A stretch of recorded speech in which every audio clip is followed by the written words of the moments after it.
ನಾರಿಯಳ ರೂಪವು ಏಕಿಸುತ್ತ ನಾರಿಯಳ ರೂಪವು ಶಾರದೆಯೋ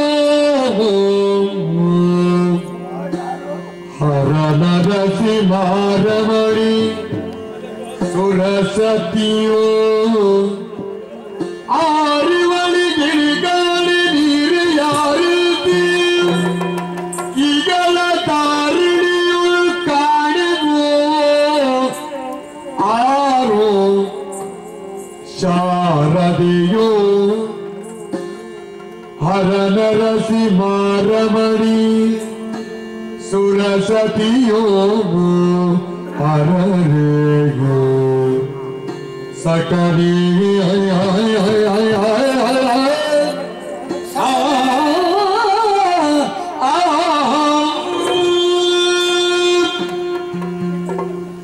ಸಕರೆ ಆ ಶಬ್ದದ ಅರ್ಥ ಏನು ಗೊತ್ತಾ? ಸರಿಯಾದ ಸುಖವನ್ನು ಜೀವನದಲ್ಲಿ ಕೊಡಬಹುದಾದಂತಹ ಎರಕವಾದ ವ್ಯಕ್ತಿಯನ್ನು ಸಕ ಅಂತ ಹೇಳುವ. ನನ್ನಲ್ಲಿ ಅದನ್ನು ಕಾಲದಲ್ಲಿ ಸುಖ ಕೊಡಲಿಕ್ಕೆ. ಈ ಸುಖ ಅಂದ್ರೆ ಏನು? ನಮ್ಮ ಮೈ ಮನಸ್ಸುಗಳಿಗೆ ಮುದವಾದ ವಿಷಯವನ್ನು ಕೊಡಬಲ್ಲವ. ಆದದ್ದರಿಂದಲೇ ಅವ ಸಖ, ಆದದ್ದರಿಂದಲೇ ಸುಖ, ಹಾಗಾಗಿಯೇ ಮುಖ. ಮನಸ್ಸಿನ ಒಂದು ಸುಖ, ಹೌದು, ಆತ್ಮಾನಂದವನ್ನು ಕೊಡಬಲ್ಲವ ಅಂತ ಅರ್ಥ. ನೀವು ಹೊತ್ತು ತಂದಿರುವಂತಹ ವಿಚಾರವನ್ನು ಸ್ಪಷ್ಟವಾಗಿ ನೋಡಿದಾಗ ಹೇಳಿದ ಹುಡುಗಿ ವೈಕಲ್ಯ ಇಲ್ಲ, ವೈಫಲ್ಯ ಇಲ್ಲ, ವೈರುಧ್ಯ ಇಲ್ಲ, ವೈಮನಸ್ಸಿಲ್ಲ, ಎಲ್ಲವೂ ಉಪವರ್ಣವಾಗಿ ಉಂಟು.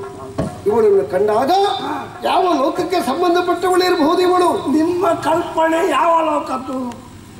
ದೇವಲೋಕದ ಕಡೆಗೆ ದೃಷ್ಟಿ ಹಾಯಿಸೋಣವೇ? ದೇವಲೋಕದಲ್ಲಿ ಪರಮ ಪತಿವ್ರತೆಯಾದಂತಹ ಪುರಂದರನ ಹೆಂಡತಿಯಾದ ಶಚೀದೇವಿ ಬಂದಳೆ.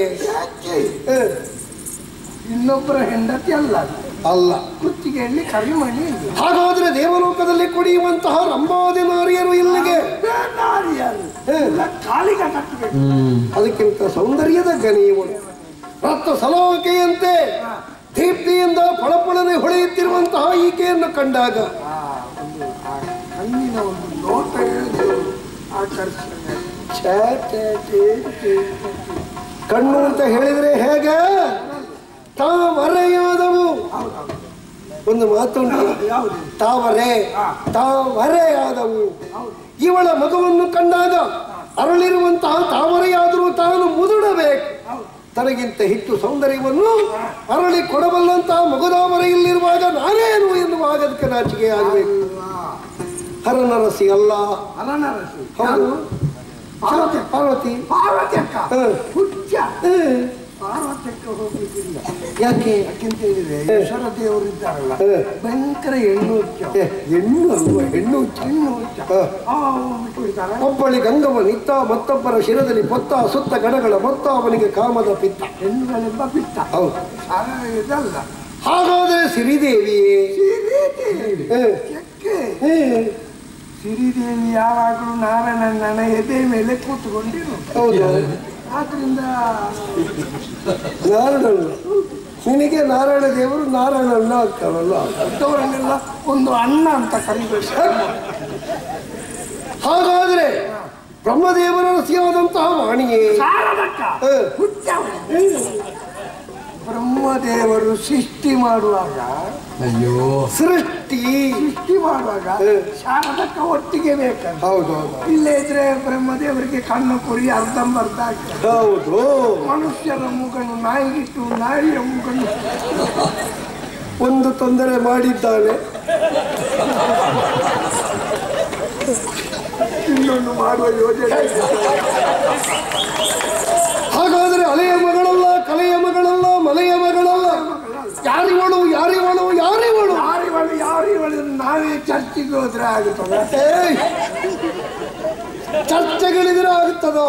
ಚರ್ಚಿಗೆ ಹೋಗುವುದಲ್ಲ. ಚರ್ಚೆ ಯಾವ ವಿಷಯದಲ್ಲಿ ಮಾಡಬೇಕು? ಯಾವ ವಿಷಯದಲ್ಲಿ? ಗಣಗಂಭೀರವಾದ ವಿಷಯದಲ್ಲಿ ಚರ್ಚೆ ಮಾಡಬೇಕು. ಈ ಹುಡುಗಿಯ ವಿಷಯದಲ್ಲಿ ಚರ್ಚೆ ಗಂಭೀರ ಅಲ್ವಾ? ಯಾಕೆ ಅಂತ ಹೇಳಿದ್ರೆ ಜೀವಂತ ಇಲ್ವಾ ಅಲ್ಲಿ? ಏನು ಸತ್ತಿದ್ದಾಳೆ ಅಂತ ಅರ್ಥ? ಅವಳೇ ನಮ್ಮ ಎದುರಿರುವಾಗ ಅವಳಲ್ಲೇ ಕೇಳಿ ತಿಳಿಯುವುದು ಒಳ್ಳೇದಲ್ವ? ಅಂಗಯ್ಯ ನೆಲ್ಲಿಕಾಯಿಯನ್ನು ಕಾಣುವುದಕ್ಕೆ ಕನ್ನಡಿ ಬೇಡ, ಪ್ರತ್ಯಕ್ಷವಾಗಿ ನಿಂತಿರುವಂತಹ ಬಲೆಯಲ್ಲೇ ನೀನಾರು ಅಂತ ಕೇಳಿದ್ರೆ ಉತ್ತರ ಕೊಡ್ಲಿಕ್ಕಿಲ್ವೇ? ಕೊಡ್ಬೇಕು ಅಂತ ಆದ್ರೆ ಅವಳನ್ನು ಕರಿಬೇಕಾ ಬೇಡವಾ? ನನ್ನನ್ನು ನೋಡುವಾಗ ಕೊಟ್ಟಾಳೆ ಬಿಟ್ಟ ಇಲ್ಲ, ನಾನನ್ನು ಅಷ್ಟು ಮುದ್ದು ಮುದ್ದು ಕಾಣುತ್ತಿಲ್ವಾ? ಸಂತೆ ತಿರುಗುವ ಮಕ್ಕಳು ನಿನ್ನಂಥದ್ದನ್ನು ಆಶಿಸ್ತಾವೆ. ಮಂಗಳ ಬೊಂಬೆ ಹಾಗಲ್ವಾ? ಇದು ಚಂದ ಕಾಣ್ತಿ, ದೃಷ್ಟಿ ಬೊಮ್ಮೆ ಹಾಗೆ. ಹಾಗಾದ್ರೆ ಇವಳನ್ನು ಉದ್ದೇಶಿಸಿ ಮಾತಾಡುವಲ್ಲಿ ಇವಳಿಗೆ ಹೇಗೆ ಕೊಡ್ಲಾ?